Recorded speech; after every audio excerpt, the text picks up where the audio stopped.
Hey there, romance readers and kinky friends. We would love to keep the discussion popping on Instagram. Head over to Romance at Glance to play with us and recommend our next book. Romance at a glance. Romance at a glance. What you say now? Romance at a glance. Go ahead, girl. Well, hello there, friends, to another episode of Romance at a Glance. I'm Bridget. I'm Shawnee. And we are here today to talk about some romance. Romance, yeah. Yeah, in Cherish Hard by Nalini Singh. I have to say, I'd never heard of her before this book reading. I had heard of her in her supernatural worlds. So we decided to read one that we both had not read. One that we both hadn't read, and so we chose Cherish Hard. And I just have to confess quickly that I fell down a deep, dark well of Nalini Singh books, and I'm not proud of it, but I'm not proud of it. And I may or may not have read like 6 books this week. We don't know. Bridget. I didn't keep count. So in case you're wondering about the other books in the series, I know about them because I also read them. Son of a I just want everyone to know that Shawnee is literally looking at me with shocked expression on her face, and it's just not saying anything. So we have not been talking in the last week because we don't want to. We don't want to spoil. We don't want to spoil everything before we talk about it on Romance at a Glance. Romance at a Glance. But I had no idea. Like I suspected it was one book extra. A deep dark well. Deep dark well. And it was a wonderful place to be. I was happy to be there. I have what you may not know is kind of an addictive personality. Thankfully, does not come into any of the negative addictive behaviors at all. It's really only books and movies and TV shows. So it's like if I like really love a TV show or something, or an actor or something, I'll watch like every other movie that person's been in, or like a director, I'll watch everything. Or if it's an author, I think reading is my biggest addiction. Yeah. So it's like if I really like an author, I'll all of a sudden read like 30 books if they've written 30 books. And I'm like, what did I do last month? I read their entire catalog. I'm pretty much the same. It's really if there's an author who writes really good sex scenes, then I will go down the deep dark well. That and food. Yes. I do like to eat. Eating is fun. I don't get as addicted to eating, except for maybe Coca-Cola. I do like my Coca-Colas, but I don't really get as addicted to food per se as I do. Like, I don't have to eat like, oh, I ate this hamburger. I have to go back to that restaurant over and over. See, I won't eat fast food, but every so often I get a craving for Taco Bell. And if I go there, then I will go there every day for the next 2 weeks until I am so sick that my body physically is like, no, we're not going back to Taco Bell. And then I can get back on the wagon for the next 3 years. That's hilarious. So anyway, so this book is about Ísa Rain. Ísa? Okay. Ísa Rain. And I have to say that I really enjoyed her as a heroine. Did you? I did think that she was maybe a little bit too flawless in terms of like all of her like bad characteristics are really like not that bad. Like when she runs away from him, but it's because she's like worried about getting hurt. And I'm like, well, that's not really a bad thing. That's just kind of like a self-preservation thing. So she was like a little bit saccharine. How do you say that word? A little bit angelic for me. There you go. But at the same time, once they got together, she was willing to like loosen it up a little bit. So I was like, all right, well, I get behind it. I tried to like give her a little bit of grace because they kind of set it up that she's just breaking free, like of this rigid kind of thing that she's been in with her family and everything else. She really frustrated the hell out of me. Like, it just seemed like she was always trying to take care of everybody, and after a while, it became boring for me. I'm like, oh my God, okay, we get it. Everybody's sick and needs help. Like, you know. Yeah, like, why are your teenage siblings need so much help? Like, yeah, like get your shit together. I mean, one has, like, real medical problems, and the other one's, like, they're all teenagers. Yeah, I'm like, you gotta cut the cord a little bit here. Yeah. Like, and, like, the first time they're about to, like, get down, she gets called away by her family. And I swear like 3 different people call her in that scene. Yeah, 3 different people do call her in that scene. And I would be so frustrated. I would have turned my phone off and been like, look, we banging now. It's happening. Yeah, I can call you back in 15 minutes. Like, or an hour. It actually, now that you say that, makes me think about in Love Actually, the woman who always answers her brother's phone call. And you're like, stop! No! Stop enabling. What are you doing? Go have sex with this sexy Portuguese man who wants your body. Yeah, But I do, aside from that, which I thought was more so in the first half of the book, because I feel like her siblings, once they met him and recognized that they were being a little overbearing, kind of like grew up a little and started to handle their stuff on their own a little more, which I thought was nice. And gave her a little more space to kind of be her own person, which was good. Because that was really the first half of the book. I didn't really feel like that happened in the second half as much. No, but she was definitely like marriage and baby hungry. Yeah. And he's like 23. Is that how old they said he is in the book? He's 23. Yeah. So she kept going back and forth on like, he's too young. He's not going to want baby. He's not going to want marriage. And right. I'm just like, let's just get to the banging first. Yeah. let's just yeah.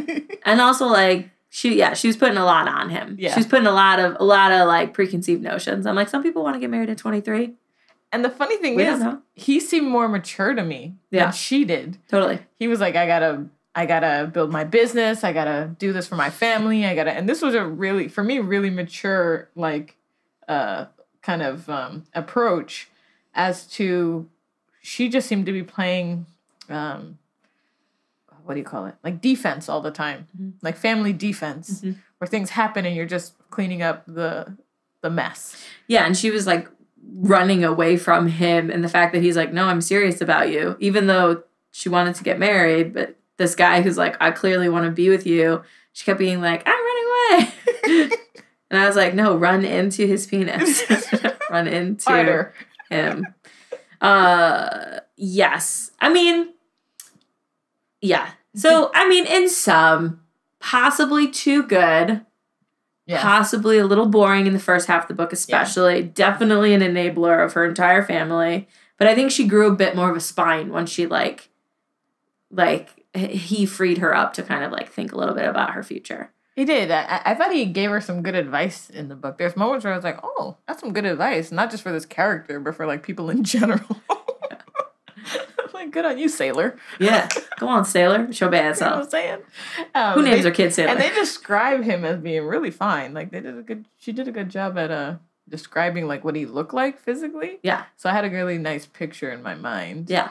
I could not quite figure out how, when she describes Ísa, I couldn't quite figure out how big she was, because I kept saying like she's curvy or not, or people say this, and I was like, I'm really confused now as to.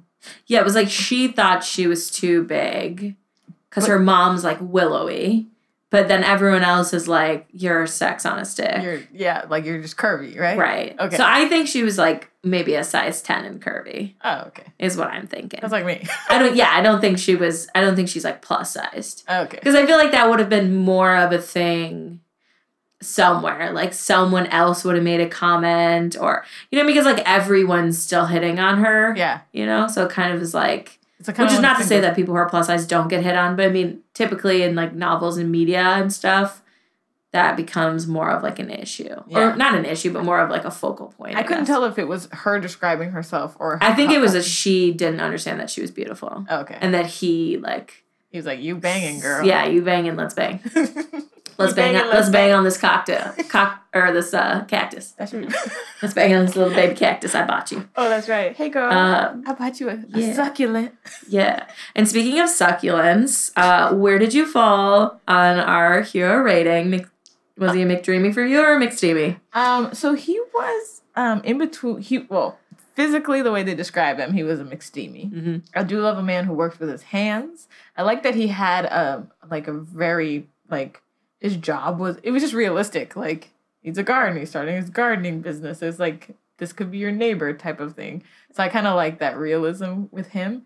And any man who's like starting his own business, to me, that just gets sexier or whatever. Mm-hmm. So they did pretty good on the McDreamy. scale for me. I think he was like an outdoorsy McDreamy. You know what I mean? Because he's definitely a McDreamy because of like the businessman, and he's got goals, and he wants to marry her, and he's kind of like the whole package in that sense. Yeah. He doesn't just want to sex her up, although he does want to do that too. But he also, is like works 10 hours a day, so he's got like the body, The body. Because like 10 hours a day of physical manual labor doesn't actually always equal someone with a sexy body, but it can. And it did in this instance. So I have passed many a landscape architect, and I'm like, or construction worker or something where I'm like expecting them to be really physically fit, and I'm like, but you snack too much. What? Or you drinking too much beer or whatever. Like, I wanted to enjoy your muscles, and now I can't. Yesterday I got hit on pretty heavily by my neighbor's landscaper.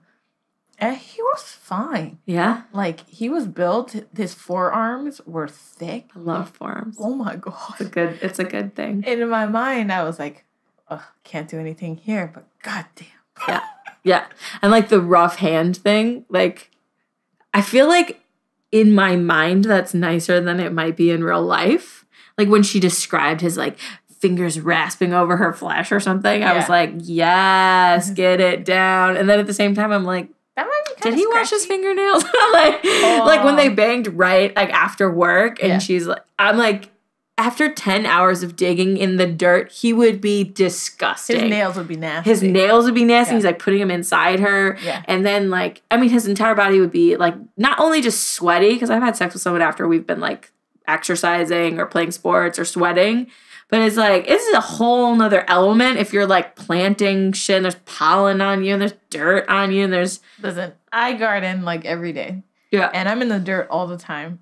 And the amount of dirt that gets under your nails, even I keep them clipped low just so I don't get like a ton. You can't get it out without a brush. Yeah. So if he didn't have like a nail brush on hand, yeah, he wasn't like brushing his nails on the way to her house to have sex with her in the middle of the night. Like, better be clean.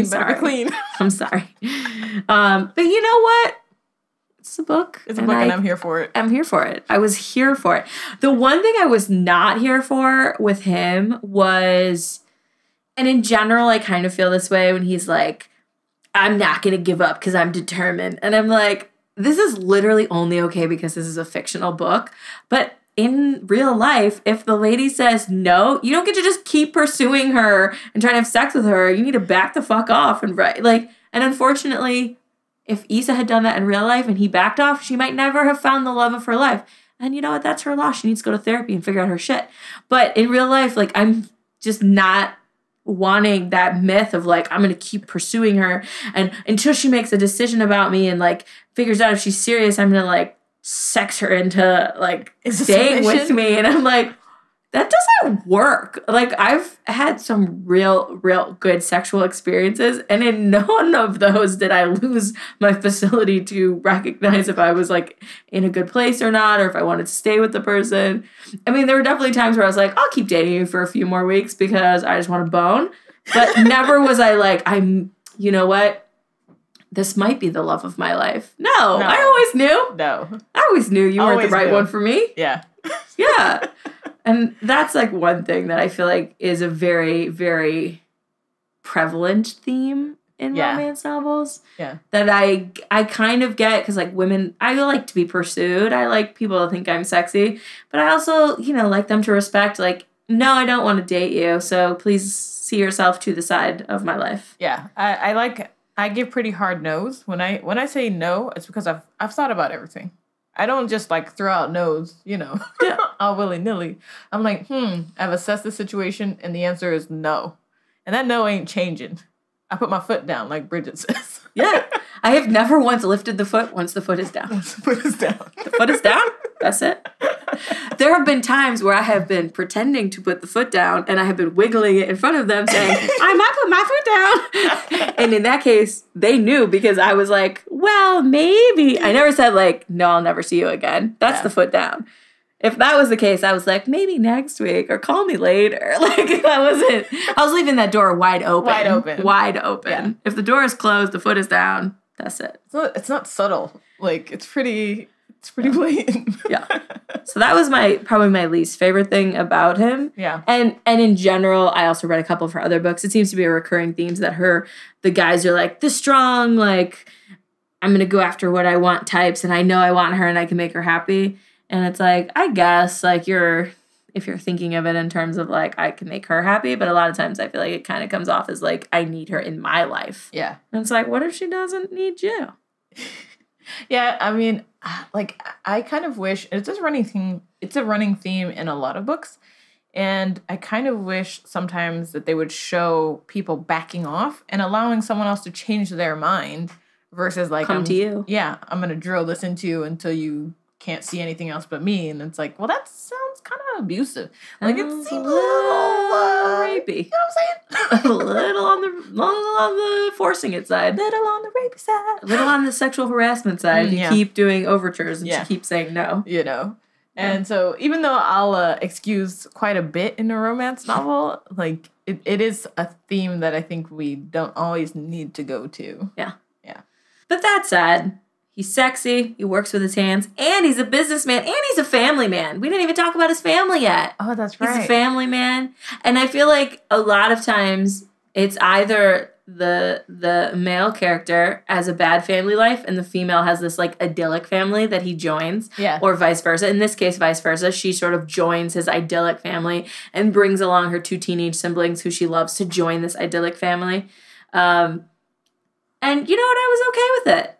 Who doesn't want a wonderful, warm mom and a dope-ass Maori stepdad with cool tattoos who gave his sons tattoos when they became men and is, like, taking everyone camping and they're still banging, and I'm like, I'm here for it. Listen, the Maori are some of my favorite. I watch all the YouTube videos of them doing, like, the haka, whatever, and I sit there and I drool. And I drool some more, and I go to the next video, and I drool a little bit more. So I'm here for that. Yeah. But I did like that, and maybe this was a little bit further in, but there was a certain point where someone was trying to, this is a little off topic, but someone was trying to find information about the company that she worked for. And they had this moment where, you know, her mom was trying to blame Sailor. And she's like, no, Sailor wouldn't do it. And I thought that we were going to fall into this whole thing where that became the angst of the book. The whole thing was that she blamed him. It turned out he didn't do it and whatever. And I was actually pleasantly surprised that they shut that down really quickly and they didn't go that route. Yeah, and then he was like, did you think it was me? And she's like, never. Yeah. And he's like, oh, great. I was like, oh, great. Yeah. That was so like, it was unexpected because I was like, that was the expected way to go. Yeah. So I was like really happy they didn't do that. I agree. Usually the trope is like she or he immediately is suspicious of this new person who's clearly, like, wouldn't do that. And yeah, I thought that was nice too. Yeah. I like that they both, like, stood behind each other, like, unequivocally once they met, which I thought was cool. Yeah. Like, good. He was like, yeah, if you want to be a teacher, be a teacher. Like, do you. Yeah. And I always think it's funny, though, when someone's, like, really rich in a book and they're, like, trying to get rid of this money. Try not to spend this money. Like, go fuck yourself. And it's rude. I'm like, bitch, if you don't spend this money. Yeah, she's like, I'm not rich.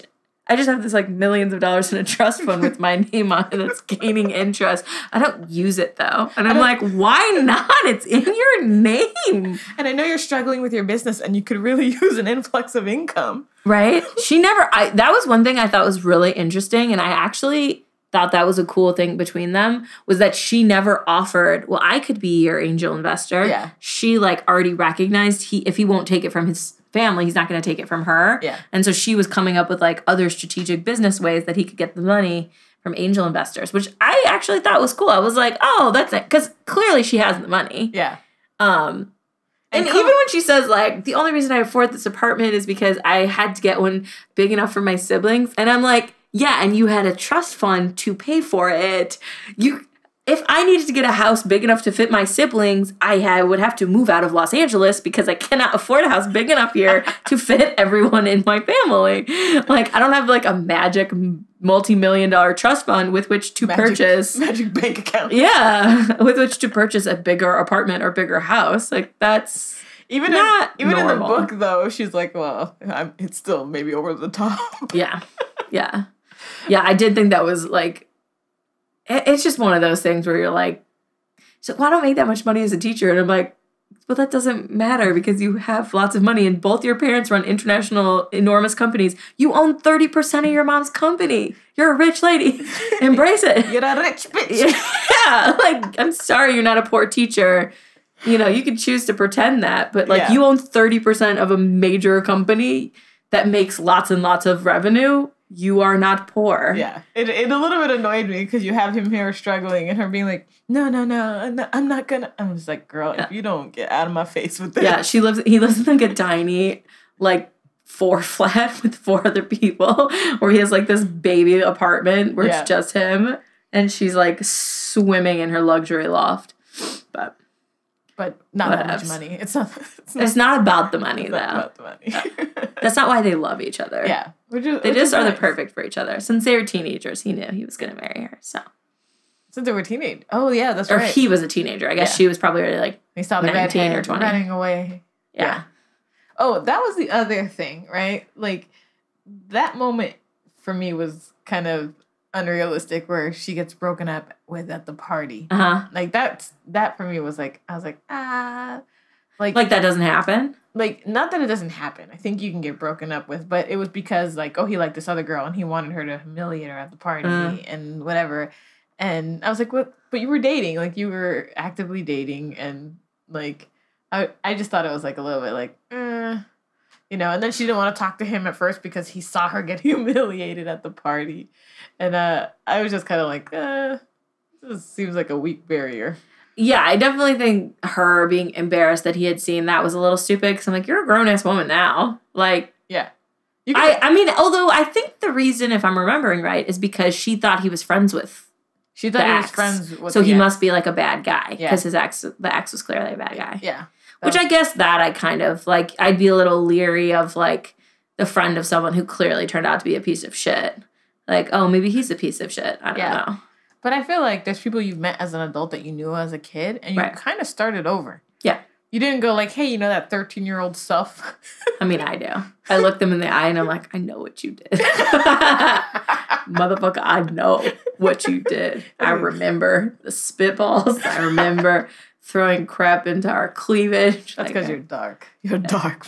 So dark. I actually never had anything really bad happen to me, but I know what they did to other people. Yeah. And I'll hold that against them until they prove otherwise.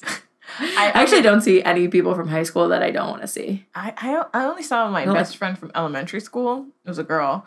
And, like, it was kind of cool because we just picked up. We hadn't seen each other in, like, 20 years or something stupid like that. But we were best friends in freaking 3rd grade. And we just, like, picked up where we left off. And the craziest thing about it was that we had kind of become the same person, which was weird because we were the only 2 people in our school who had overprotective parents. So if there was a party and my mom was letting me go, her mom would be like, hey, is your mom letting you go? And if I said yes, then she could come too. If my mom said no, then she couldn't go. It's amazing. I'm going to be that mom. I'll be like, is so-and-so's mom, like, knowing they're a hard ass, are they letting them go? They're not. Well, this other parent is not going to be there, clearly. It's can't be trusted. So I'm, like, not going to be the mom who knows the dirt about all the other parents. I'm going to, like, rely on someone else to know, like, which parents are flaky and will, like, let kids be in their house underage or something. That would be me. I would be the nosiest, like, in your face. That's me, my husband. You know Leo's going to be doing that. He's going to be fucking searching her room and shit. I don't even have to have kids, and I will still be the nosiest parent. Yeah. Let's talk a little bit about what kind of book we're getting into. Are we getting down and dirty, literally in the dirt, figuratively into the dirt of the kinky? Are we staying in vanilla cream territory? What do you think? For me, this book was vanilla. It wasn't vanilla as fuck, but it was vanilla. I specifically thought that the way they were talking to each other promised me more than vanilla, but they only delivered vanilla. They talked about handcuffs at one time. They talked about a little kinky stuff, a little kind of control stuff. They never delivered that. It was all very much the basics. I said it was sexy as fuck vanilla because it was sexy. There's some dirty talk in there. Yeah. I did like the dirty talk. I like the dirty talk. Because that's always left out. Love dirty talk. Yeah. but it was vanilla. Yeah. I did say there was a hint of kink in the air, like you said, because there was the promise of handcuffs that never materialized. Wait, they did materialize once. He like... Oh, you're right, on her desk. Uh-huh. He like tricked her at one point and handcuffed like one hand. I'm not sure if he got both of them, but he got like one hand. Yeah. Or whatnot. And then, and they like laid her on the desk and gave it to her. Yeah. And that was... But then she never handcuffed him back. No. And I would have handcuffed... If he said he was down for it, I would have handcuffed that man. I would have licked him. So quick. Hopped on that D. I would have been so thrilled by all those muscles just splayed out for me. It's very rare that a guy's like willing to be handcuffed. Right. Well, at least that I found. So as soon as he said that, I would have been like, wait, could you just repeat that just for clarity? I would have been like, hold that thought. Let me get my Amazon app out. Okay. Which handcuffs are best for sex? Like rush delivery. Yes. You got that Prime. Yes. 1 day Prime? Okay, fine. Yes. I can wait 1 day. I like that. 1 day Prime? Okay, fine. Okay, fine. But yeah, that was, they mentioned handcuffs. I like the dirty talk. He had that good controlling dirty talk for me, which I was like, that's great. Mm-hmm. And I love that they had that in there because honestly, I don't really hear dirty talk. Like the dirty talk is usually the narration talking about what's going to happen, but not like the actual person. And then when they were doing it, he was dirty talking, which we all know we ladies love that shit. Yes. Good God, don't be quiet. I was so into it. I read like 5 more books. And some of them also had great dirty talk as well. So I was very into the dirty talk. Did you find that the other books had different, less vanilla? Yeah. Yeah. Some of them did. Some of them were less vanilla. Some of them were more like one of the books, the person was much more dominant. We're gonna have to talk about this later. I know. One of them, it was someone who had been a like assault and sexual assault survivor of her past ex.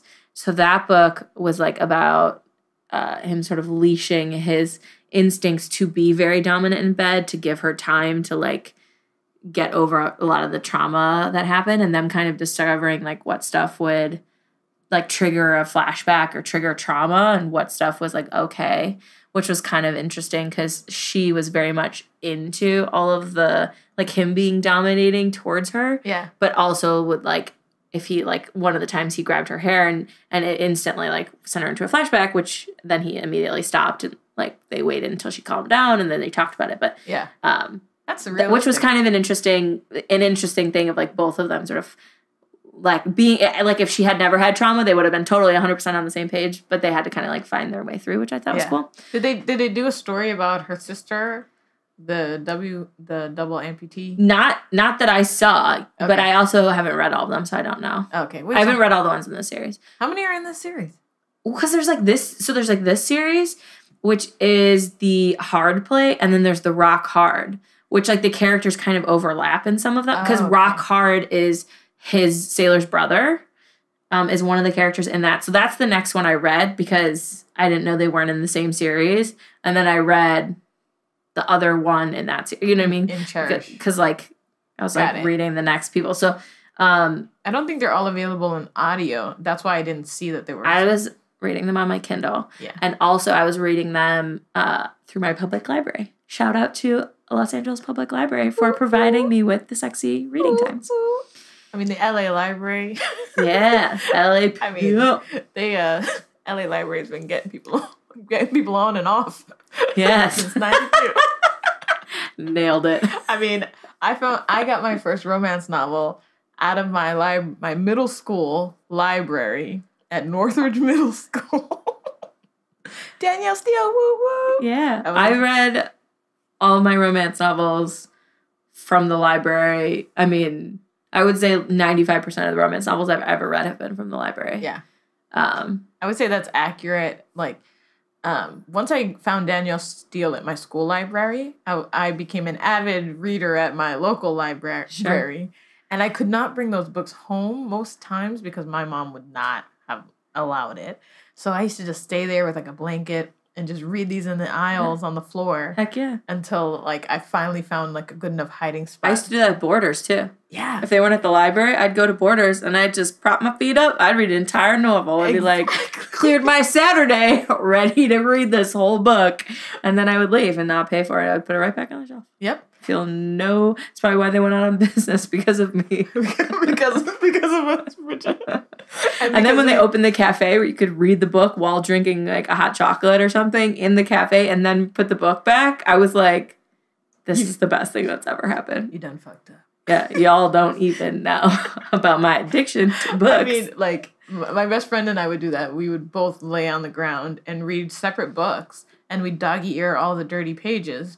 And then we'd swap books when we were done, and I'd know exactly where all the sex scenes were because she had already. At the library? At the library, at the bookstore. So that's just rude. Dog-earing pages of a book you don't own is rude. Oh my God, it was so rude. It's completely rude. But I think that we helped out. Whoever bought that book knew where the sex scenes were. I think they looked at the dog-eared pages and they're like, I'm going to get one with no dog-eared pages. This book has been read. We broke bindings. I mean, we were. I used to like rude. I like to like read the story. I want to know the characters a little bit before. Like, I'm okay if the sex scene happens right away. Yeah. Like, I'm down if that makes sense. But I also like to know a little bit about like what's the plot? What's happening here? What are we doing? What kind of book are we reading? Well, it was funny because my favorite books that had like the best sex scenes, they had a copier at the library.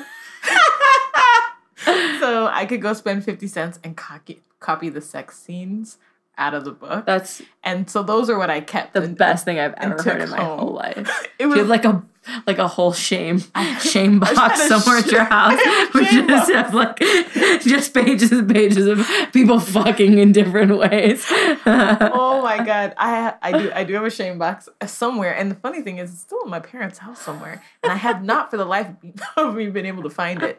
One time my mom caught me with the new pages I had copied in my backpack or whatever. Ooh. That was like one of the worst days ever. I mean, she laid into me about it. She's like, this is porn. This is pornography. Or whatever. That's so funny. It was a 3-hour conversation or whatever. And all I could remember thinking at the time is, thank God she didn't find the whole folder. I was the opposite. I was like loud and proud with my romance novels. I'll read them in the book, show you the cover. I dare you to say something to me while I'm reading a romance novel. You know you wish you were reading this right now. And my mom was so embarrassed about reading romance novels. She would like, when we were checking out of the library, she'd try to do it all quick and then hide the book. And I'd be like, are you embarrassed about reading a romance novel? And she'd be like, shut up, Bridget. Shut up. She'd get all mad at me. Bridget. Which I still think is funny to this day that she was like embarrassed about it, but reading tons of romance novels. And I was like, I don't think anyone should ever be embarrassed to read a romance novel. First of all, reading is good for your brain. Doesn't matter what kind. Secondly, who doesn't like a little romance? Some of the romances are have almost no sex in them. So it's just like reading a regular fantasy or a regular historical novel. It's just they happen to be in the romance section. And then some of them are real fucking crazy. Yeah. And the shit is going down. Yeah. But I think that any of them are good. I do need a good story with my romance. I want really good sex, but I want really good story. You know, and it's kind of like, I always use the example of like Outlander because that was one of the first ones I ever read. And the story itself is amazing.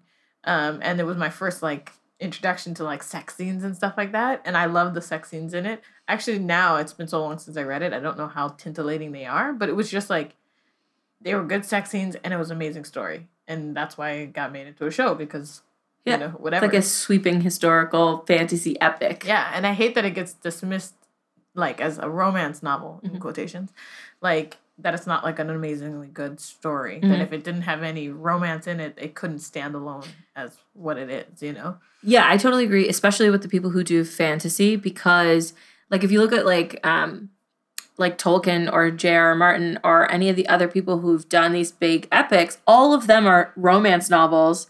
They just don't have. And some of them have graphic sex scenes, too. Yep. And you know what's interesting is I feel like all of them are written by men, so they don't get categorized as romance, whereas if it's a female author, it's easier for a female author, especially a first-time one, to get published in a romance section than it is for them to get published in fantasy. I mean, real talk. which could be not the case anymore, possibly. But I definitely think historically it is the case. I have seen a lot of authors now using their initials. And in producing audiobooks, I can see what their real names are. And they're all women. But they're using their initials so they get away from that stigma of, oh, this is a woman author doing this thing. So I think that everybody really knows that that's really what's happening. If a guy writes it, then it's some epic non-romance novel. Right. It's just fiction. It's just fiction. But if a woman writes it, then it's chick lit. Right. Yeah. Which is shitty. But the way the world is. Yeah. Let's help out our people who are just maybe wanting to take a quick skim read through. Do a quick skimmer's guide to the cookies and the nookie. The skimmer's guide to the cookies and the nookie. And you will also find all this information in the show notes. So do not feel like you need to whip out a pen. Hop over to the website, romanceataglance.com/Cherish Hard. And you can check out all of our notes, all of our recommendations. If you haven't read this book, you can click and get a link to it. If you have read this, we'll have a couple other books that we think you should check out. And for sure, we will also give you the dirty deeds on where to skim to. Yes, girl. All right. So you want to do audio first? Sure. All right. So, well, I guess this works. It's all the same. It's all the same because Yeah. I'm not giving timestamp. Okay. All right. So, chapter 22. That's the first time they almost get down to the nookie, but it don't happen just yet. Which I have to say is kind of a long time for me. Yeah. The only reason I was okay with it is because they had some sexy encounters, like, on the way to there. Yeah. Because without those sexy encounters on the way to there, I would have been like, what are we doing in this book? I'm okay with like what you're saying with the sexy encounters. I'm okay with the author building anticipation. I don't really enjoy when it goes from zero to 100. I like when there's a build up in that play because I'm in it. I'm invested. I'm like, is this gonna be the time? Oh, and is this, So yes, I'm with you on that. When they let's see. So chapter 22, I also thought they were gonna get into it, but oh no, he didn't have a condom. I thought that was such a responsible author thing. It was. I hate in books and movies when people are just constantly fucking, and I'm like, rampant STDs are just coursing through this whole society right now. And is no one worried about getting pregnant? Because I can tell you right now, I'm always paranoid about getting pregnant. I'm pregnant right now, and I'm paranoid about getting pregnant. Listen, I'm like everybody here is sharing the same strain of chlamydia. Yeah. What's happening? Yeah, and I would never and have never had sex with someone without a condom who I did not see their medical history first. Exactly. Everybody's got to go through the test. Yeah, and I was already on some other form of birth control to protect against pregnancy. Yeah. So, I know people who don't require all of that in their regular life, but they live in dangerously. You know what I mean? Do you, boo? But syphilis is around the corner. I'm just like, So anyway, he had no condom. So she had no condom. He had no condom. So I like that. Sometimes in books when there's no condom or whatever, they just end up doing nothing. Yeah. And I liked in this, he's like, no, I got you, girl. Yeah. So they had a little finger licking good, yes. action. I thought it was super sexy too. Yeah. I was with it. I was like, this is a nice build up, and it's, and he was there for her. And it like, sometimes I feel like it's about him, and this ain't about him. Mm-hmm. And so we finally get into some good sex, chapter 28. That's when we get some good condom sex right there. You got a condom. I don't make the same mistake twice, he said. Yes. And that's the first time they bang. It's chapter 28. And then I think again in chapter 31, there's another nice little scene that happens there. Hey, girl. Hey, you girl with the tight up skirt. It's like my favorite Jamaican song is like, if she says she wants it, if she says she needs, don't you keep her waiting. Give it to her, please. Yeah. That's my theme song. It's like, give it to me. Give it to me. Freak stuff. Freak. Yeah. No, I mean, if he or she is asking for it and you're willing to give it, you give that. Consent was given. You give that. You know what I'm saying? And don't you keep her waiting. Don't you keep yourself waiting. Don't you keep her waiting. Don't you keep me as the reader waiting. You know what I'm saying? So I did. I mean, I'm okay with the tease, but it did happen really far in the book for me. Like I just like it to come in a little sooner or whatever. Maybe like chapter 15. Yeah, and I do wish that they had like the kink that they had teased actually had come into play during these scenes, but it didn't.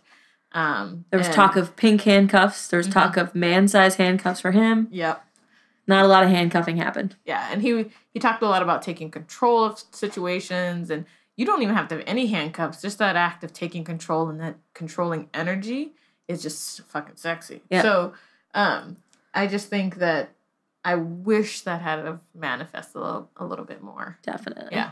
I'm with you. But I like the realisticness of their regular life and regular kind of job and mundanity of it all. Everybody's like a billionaire. All these books are like, he's a billionaire. Yeah. She was actually the billionaire in this book. Right. But like there are all these kind of unrealistic dynamics, and this felt really kind of like like normal people come home late from work and like are tired but still want to have a quickie and then go to sleep. Yeah. It felt normal, and I was like, oh, okay, I'm here for this. Yeah. Yeah. Yeah, I thought it was a really good sort of modern romance that, again, to your point, didn't have like a billionaire who runs a global empire seducing some assistant or something. And you're like, yeah, but that can't be everyone. That can be everyone. There's only like 100 of those people in the world. And I'm so tired after 50 Shades that every book became that. Yeah.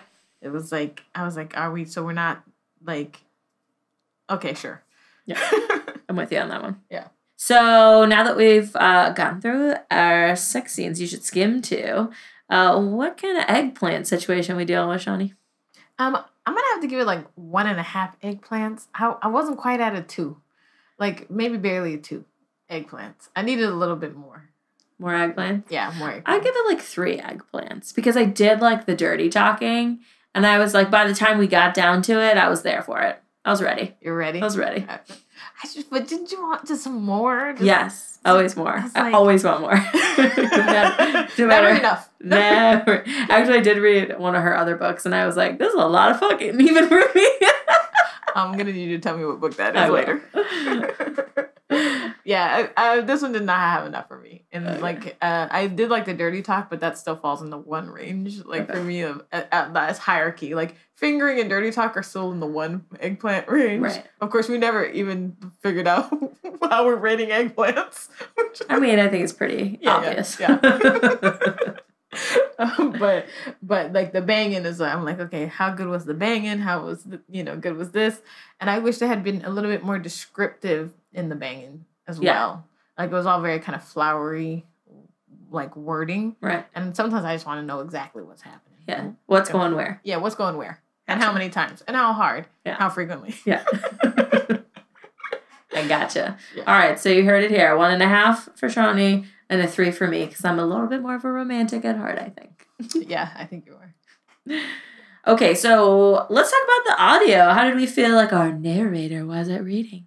Our narrator, Justine O'Keefe. She's actually a solid narrator who narrates a lot of things. And 1, I think she's solid. But 2, I like that in the audio, she did the New Zealand accent. She did it really well, at least for my American ears. So I was like, yeah, that sounds like New Zealand to me. It could have been close-ish, but I didn't know the difference. So, and then it went back and forth between the accent and like having like an American or a very neutral kind of newscaster type accent. And it seemed pretty effortless. Now, I don't know how they do their production and the editing, whatever, but I just like that it would drop in and out.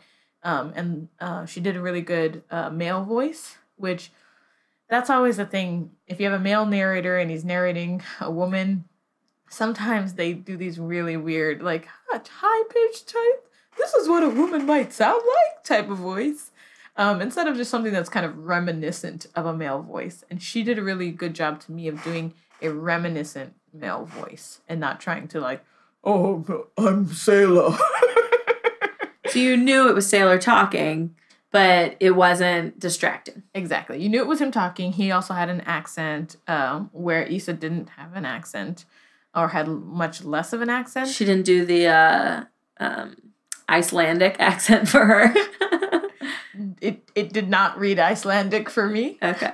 But I was okay with it being pretty neutral. And having narrated audiobooks where there's all these accents going on, I can understand the decision to be like, you know what? I can't nail Icelandic. Yeah. So I'm just gonna, keep it real neutral. Yeah. So I think she did a really good job of that. So I'm here for Justine O'Keeffe. Awesome. Well, if you're one who likes to listen to your romance, Justine O'Keeffe delivers quite the read.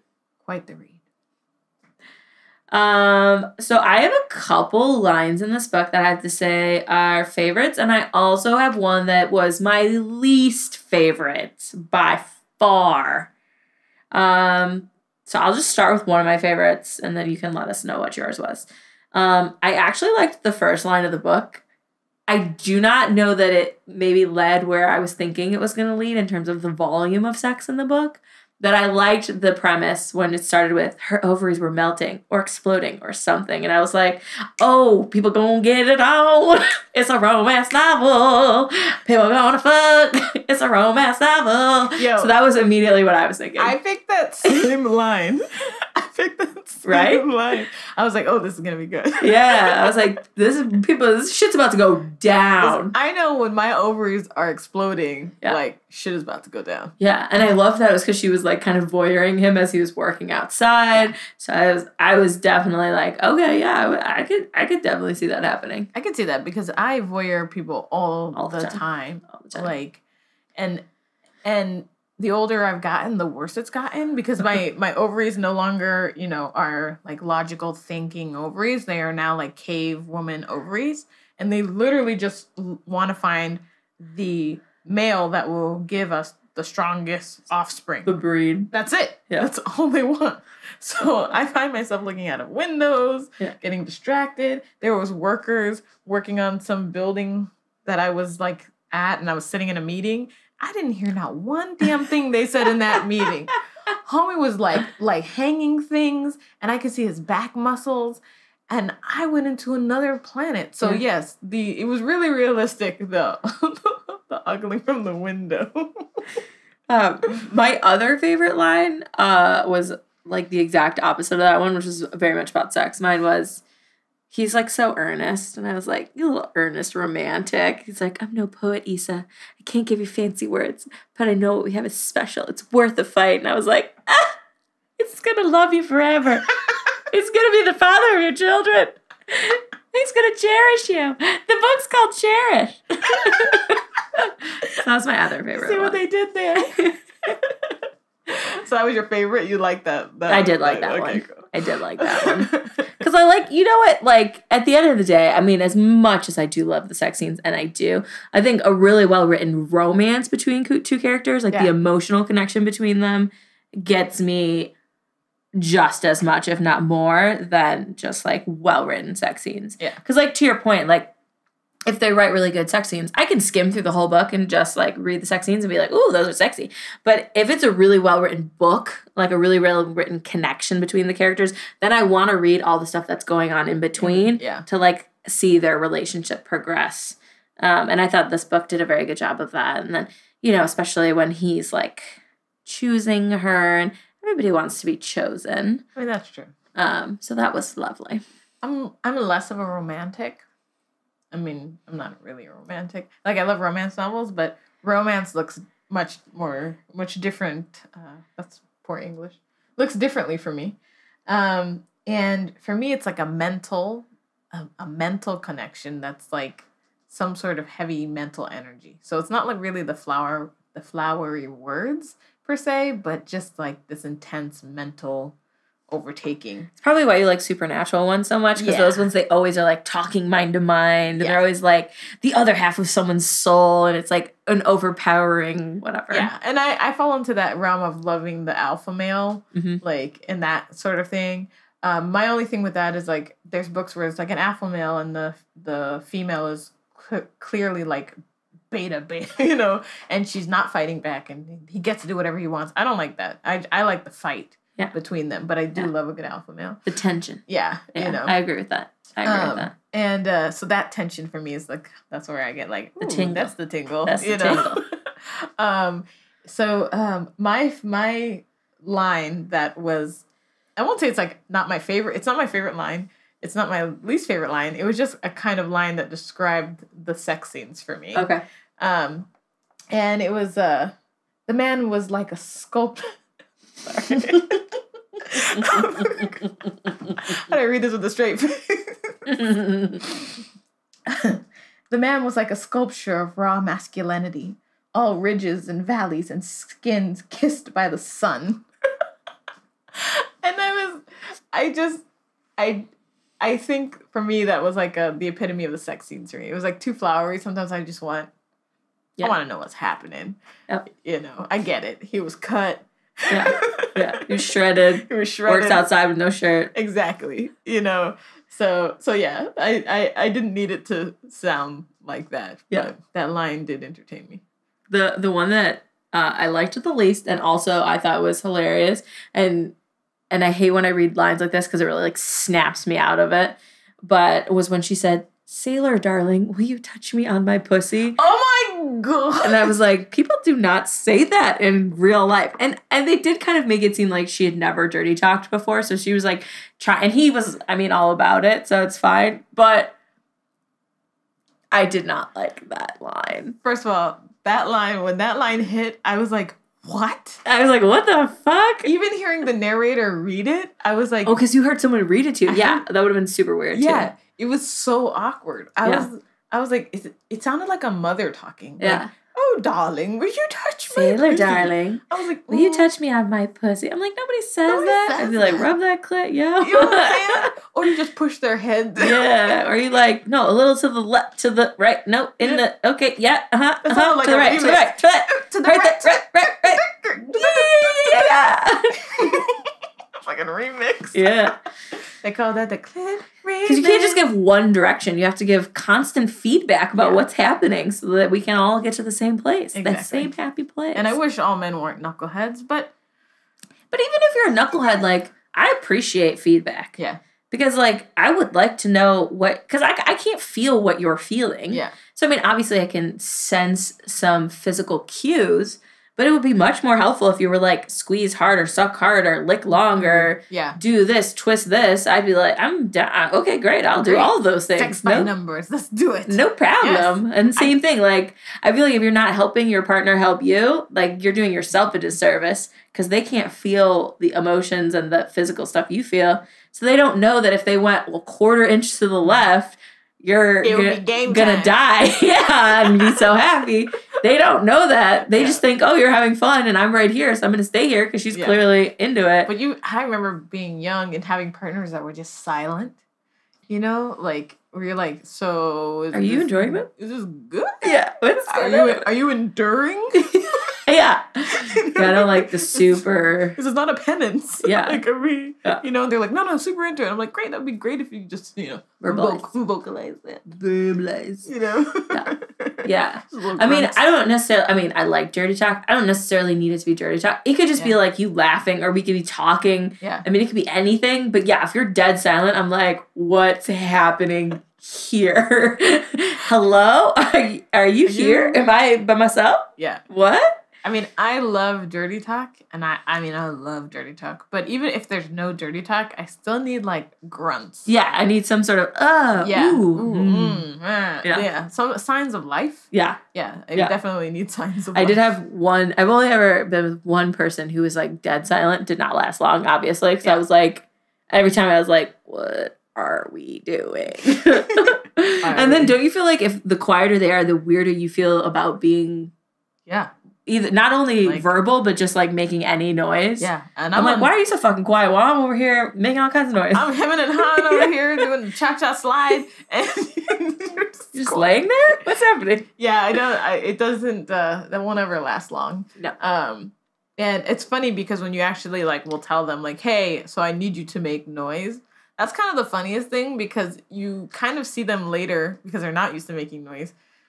At certain moments. Thinking it through. Yeah, thinking it through. And so you could be banging and and you see the light go on in their eyes at some point, and they're like, oh, I should make noise now. And they're like, oh. And you're trying not to laugh, you're trying to stay in the moment, but nothing is happening naturally. Yeah. You're like, okay, let's just wrap this up. Yeah. You're like, oh, hold on, I'm almost done. Okay, great. Yeah. I also do appreciate to the fact of the almost done. I love it when they're like, oh my God. Like, they're like basically telling you, I can hold on no longer. I'm about to come. I love that. Because I think that's like, what a flattering thing. Like, you push me to the brink and I'm about to fall over the brink. I love it. But also, we're not done when you're done. Yeah. Just because you're done doesn't mean we're finished. Yeah.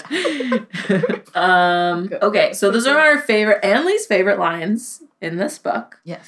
And, one thing that I feel like reading, because you're doing audiobooks and I'm doing Kindle at the moment for this book, is I used to love walking down the aisles and looking at all the cover art of each author's new book.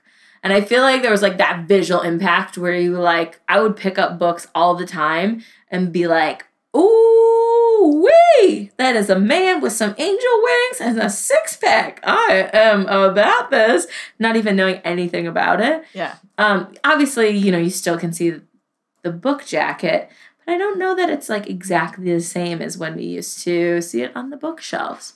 But that said, I still like to look at the cover art and the title and talk about it. What do you think? So yes, I love to look at the cover art.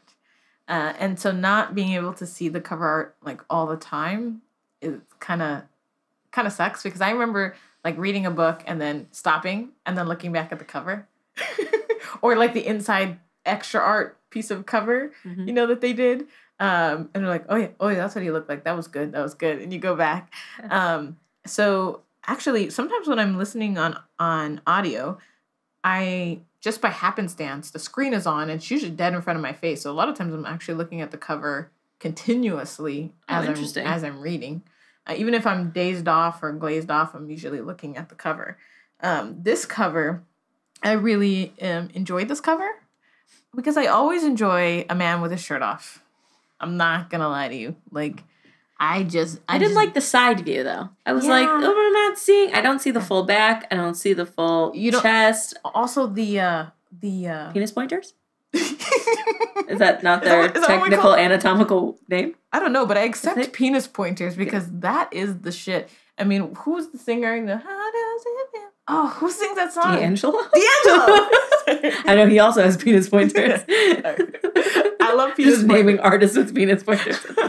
Naming them all. Yeah. I love, every woman loved that video because he just stood dead in front of the camera and you just thought at any point, I mean, the camera was so close. It had his penis pointers. It was so close. It was the edge. Also, like, he could not have been wearing any bottoms during that. Yeah. Because it was so low. Oh. Like, it was, the bottom of the frame was as low as you can go without getting, like, an NCAA rating. Like, or NC-17, not NCAA, an NC-17 rating. It was, like, right before the hair starts. Right. You knew it was right before the hair starts. And he shaved some of it off or something because it was, it was there. The penis pointers were there. Yeah. And I do love the penis pointers. Yes. I do love no shirt. Yes. Every cover can have no shirt for me. I'm good with that. Yes. And I like that he looks like he's working outside. Yes. I'm like, I love a man who works. Yes.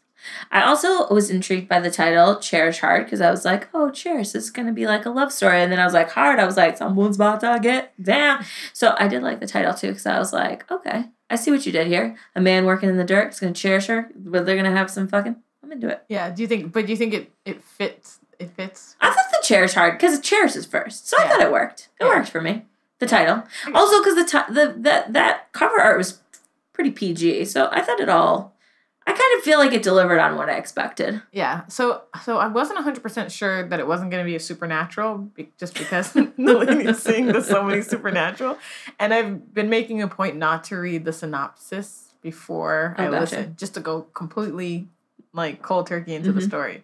So I had to adjust expectations, once it started. And all of a sudden you're like, wait, he's a landscape architect? And that's it? But is there an evil guild of gnomes or something? What's going on? Does he fly? Does he have wings? What's happening, So does he bite people at night? Exactly.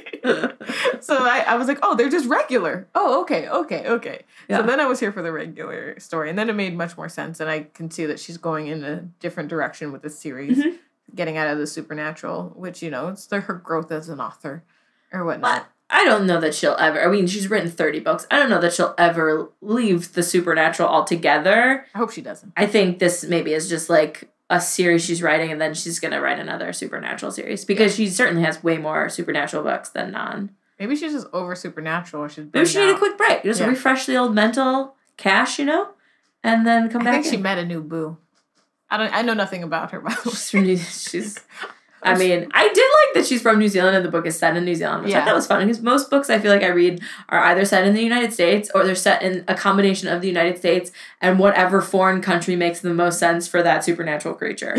So it could be like Transylvania, like it could be France. Never Russian. Yeah. Well, it's a lot of like Romanian, Russian, like all the vampire stuff kind of like sort of sits in that zone. I love a Russian accent. Like I love when the narrators do Russian. I don't know, fucking Russian accents do it for me. Alexei.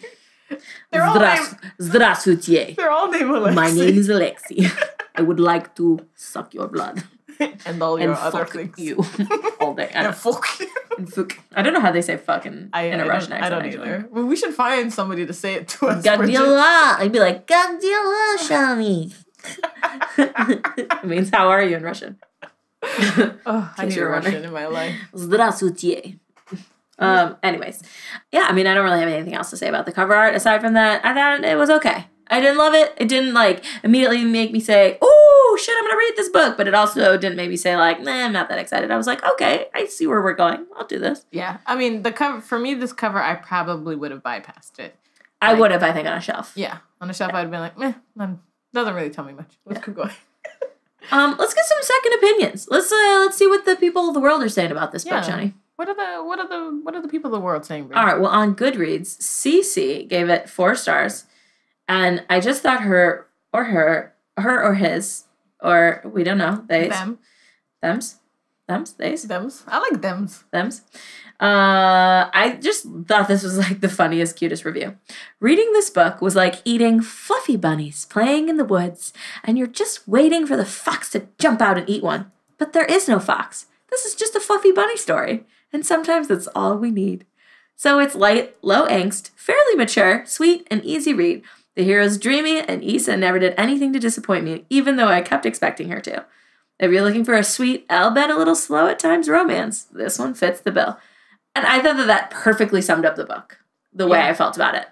Yeah. And also the fact that she was talking about fluffy bunnies, I just thought was really cute. I would say that's pretty accurate. I would agree with that review. Yeah. So good on you, Cece.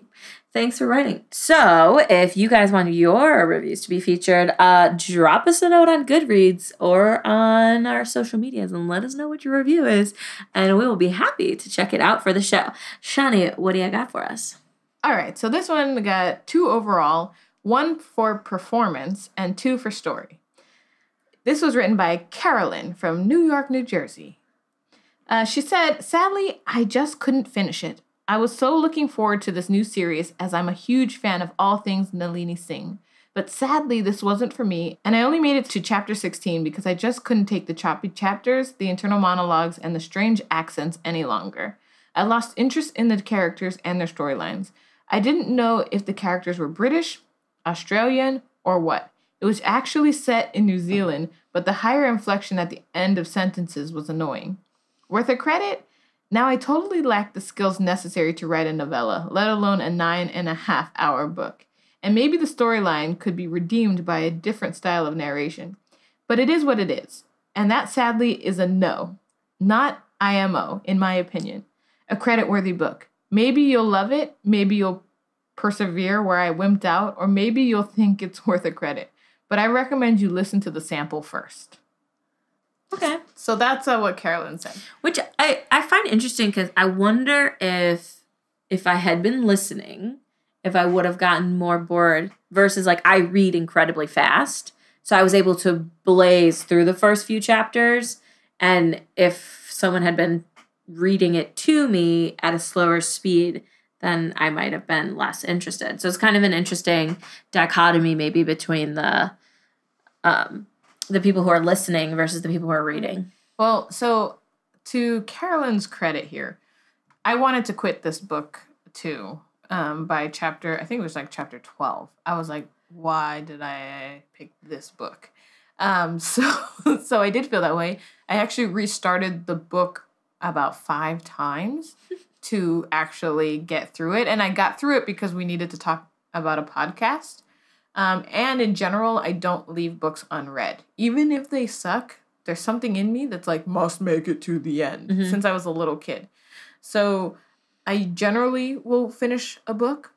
In audio, what ends up happening is if a book sucks, I stop listening to it because I pick up a new book, and then that one just stays in the queue until I finally decide to finish it, which tends to sometimes be never. But they're still in the queue waiting. But yeah, I did want to quit this book. And it did take me a few times to get through. And there was quite a few times where I had to rewind and double check what they were saying or how what they were saying made sense. So in that, so I don't totally disagree with Carolyn here. Okay. So in an overall rating of the whole book, what would you give it? An overall rating for me, I would probably give this book about 2 stars. Okay. I would not read it again, and I don't have any interest in following any of the other characters or stories further in the series. So the other book in this series is about her friend, Nina. Yeah. She got on my nerves in this book, so I would not want to read a story about her in another book. Okay. Her arranged marriage with homeboy who she was never going to like, but all of a sudden he's the guy that she really likes. Yeah, I saw that set up. Yes. And then the other book in the other series, which is kind of like parallel, I guess you could say, is about Gabriel, the ex-rugby superstar. Now, I might be interested in him. Yes, I think you would be. Yeah.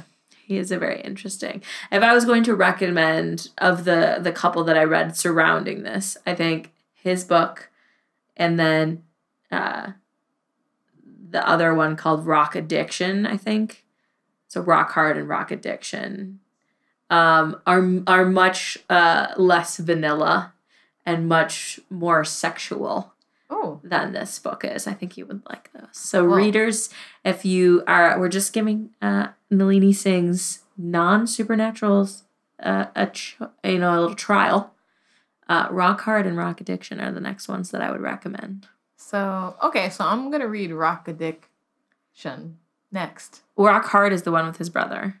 Rock Addiction, though, is also really good, and it has... You actually might like Rock Addiction better, now that I think about it. Knowing your personality, I think Rock Addiction, because they really get down. Oh, yeah. Okay. Right away. I just like the title, just Rock Addiction. Really appropriate. He's a rock star. I do like these. There's been a bunch of rock star books that have come out, and some of them are done really well. Some of them are really cringe, but I'm here for it. I'm here for the rock star life. Yeah, I liked that this one. I mean, you'll have to read it, but one thing I did like about Rock Addiction was that they didn't talk about like, oh, it's so cool to date a rock star. Like the whole book was like about the main woman being like worried about his lifestyle and like the paparazzi and how that would interfere with her life and how she'd have to move and all this other stuff. And he was worried that she couldn't accept the fact that that was a big part of his life. Yeah. And that was something that they would have to deal with, and that like the paparazzi would invade her privacy and he couldn't keep her like kind of out of the limelight and safe. And that was, I thought that was like a kind of a fun, because they did enjoy like the perks of him being a rock star. Yeah. But also a lot of the book is about her being like scared, like not scared, but more like wary of falling in love with him, because she knows, there's groupies all the time who want to have sex with him, and there's paparazzi who are going to like try and get pictures of her underwear or whatever. I want some groupies who want to have sex with me. I'm not going to have sex with them, but I just want that to be an option. I mean, if you were out touring, it'd probably be an option. Just saying, pick of the litter. I don't feel like I would like that, though, because I I definitely would know that they didn't want to have sex with me. They wanted to have sex with like a persona. Yeah. So like if I was even if I was like on a TV show or something like that, like they don't want to have sex with you. They want to have sex with your character. Yeah. And so that would be kind of weird for me. Yeah. But then maybe I'd also take advantage of it and I'd be like, call me Susan or whatever my character's name is. You nasty. Who knows? On that note, call me Susan. And until next time, we hope that your books are your lover. And your hand is your best friend. Thanks for hanging in with us, romance readers. Head over to Instagram to continue chatting with us. We're super friendly. We want to cackle with you. We want to know what your favorite sex scene was. And we need more book recommendations. If you want to read along with us, go to our website, romanceataglance.com, to see what we're reading next. And we'll see you next podcast.